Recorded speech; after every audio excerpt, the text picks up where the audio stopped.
I chose to read The Magic of Reality by evolutionary biologist Richard Dawkins. The back of his book reads, Richard Dawkins, best-selling author and the world's most celebrated evolutionary biologist, has spent his career elucidating the many wonders of science.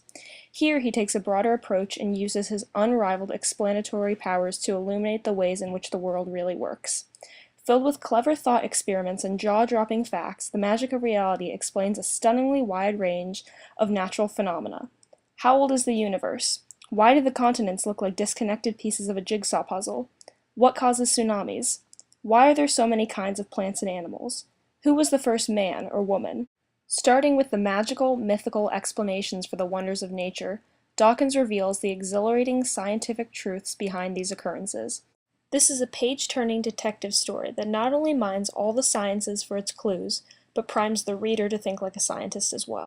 Dawkins explains that magic is most commonly used in three different ways. There's supernatural magic, like in Harry Potter. Then there's stage magic, like when a magician pulls a rabbit out of his hat, or at least that's what he appears to do. The third kind of magic is known as poetic magic, and poetic magic describes the way that powerful things make people feel.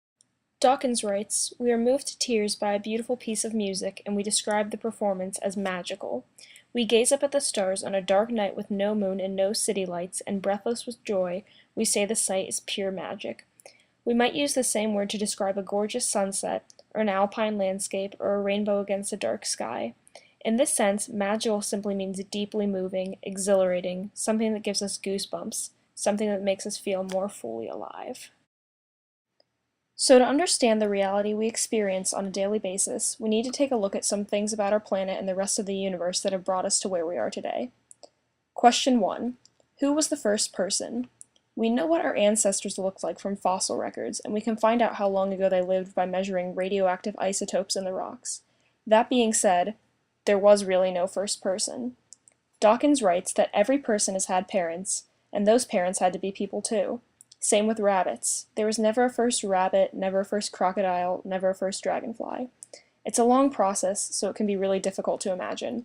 If you were to trace back your ancestry approximately 185 million generations, you would find that your 185 million great-grandparents were fish. So that leads into the next big question. Why are there so many different kinds of animals? Simply put, it's stirring, selection, and survival.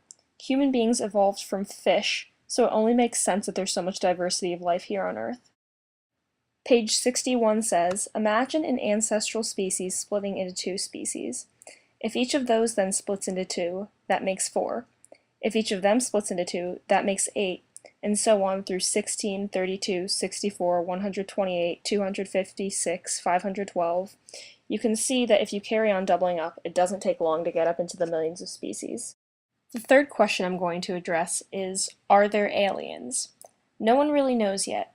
However, we've all heard stories about people claiming to have been abducted and experimented upon by aliens.